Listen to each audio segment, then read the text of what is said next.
Chapter 4. The gang spills out of the cinema. Kohei's stoked. The movie was awesome, just like his senpai said it would be.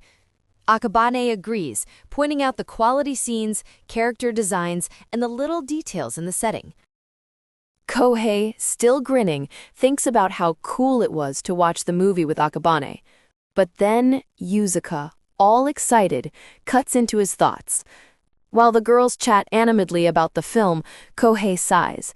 If it had just been the two of them, the evening would have been way more fun. Akabane-senpai watches them, saying she's happy to see they still get along so well, but they both deny it. Then she hands them a gift, a card game based on the movie they just saw. Kohei and Yuzuka immediately recognize it as the legendary premium set that comes with a cosplay outfit. Yuzuka's jaw drops and she shouts that it's worth a fortune on online auctions. Kohei nudges her, and Akabane suggests that maybe in 10 years it'll be worth even more and tells them to play it at home. They're thrilled but ask her to join in. Akabane says goodbye, joking that she doesn't want to interrupt their honeymoon and asks them to send her photos and the cosplay costumes. Somehow, Kohei ends up at Yuzuka's place. Kohei remembers Yuzuka lived in a nice neighborhood and figures her dad must have totally spoiled her. While she's pouring drinks, he's surprised she actually let him into her house. Suddenly, his stomach rumbles loudly, and Yuzuka gives him a disapproving look. Yuzuka decides there's nothing for it and heads off to make dinner. Soon, a delicious-looking dinner appears on the table. Yuzuka tells Kohei to eat before it gets cold. He takes a bite and recognizes his favorite dish. Suspecting something, he stays quiet, afraid of pissing her off. Kohei happily eats, and Yuzuka asks him how it is. He admits it's really good, and she blushes slightly, pleased to hear it. Yuzuka says it's her way of saying thanks for dinner at his place. Kohei realizes she's telling the truth and can't help but remember how long it had been since he'd had her home cooking, and how he used to rush home where Yuzuka would be waiting. He felt happy then. They were good together. Kohei thinks those were the best days of his life, but then he catches himself. It was only good at first. Then, everything changed. He had more work, started staying late, and they began to argue. Each day, the fights got worse.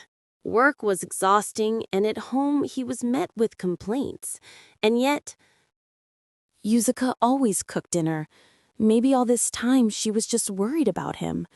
And maybe, if they could have just talked calmly back then, things would have turned out differently.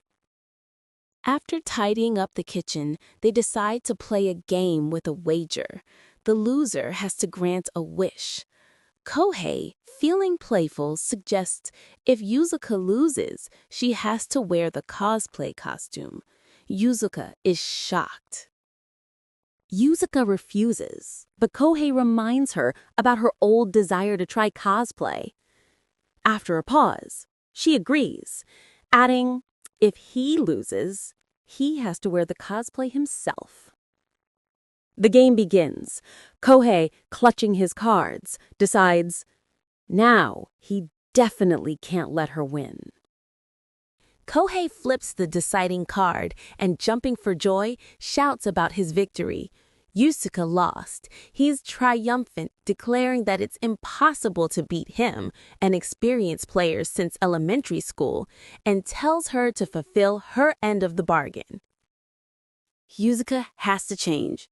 When she comes out, Kohei freezes. She looks way cuter than he expected. Catching his gaze, Yuzuka gets flustered and says she probably looks silly for an adult woman in cosplay.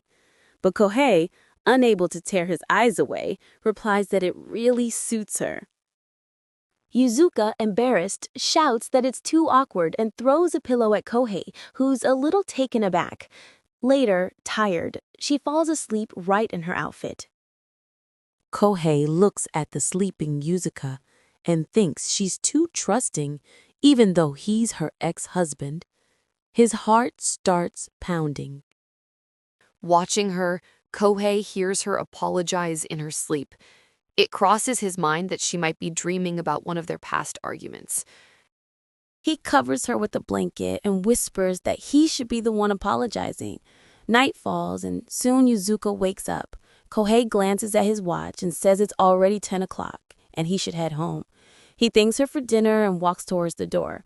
Yuzuka asks when he'll come again since there are still plenty of new cards and the second costume.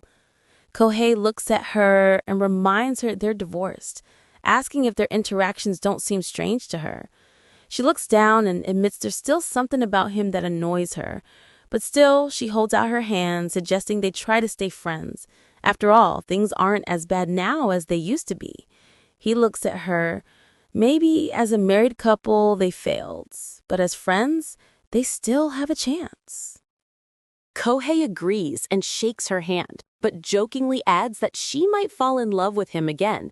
Yuzuka, indignant, sharply reminds him that he was the one who confessed first and proposed. A fight instantly erupts between them, ending in mutual declarations that they'll never fall in love with each other again. A week passes. Kohei looks annoyed. He failed his literature exam. He was supposed to meet Yuzuka to study together, but he's afraid she'll tease him about failing. Kohei's phone vibrates. It's club president Akabane Senpai calling, suggesting they meet, just the two of them, to discuss something secret. Kohei is intrigued. At the same time, Yuzuka sits in a cafe, looking at her phone screen. Kohei is late. So what are your thoughts? Drop them in the comments below. And you know the drill. Make sure you're subscribed so you don't miss the next part. Catch you in the next one.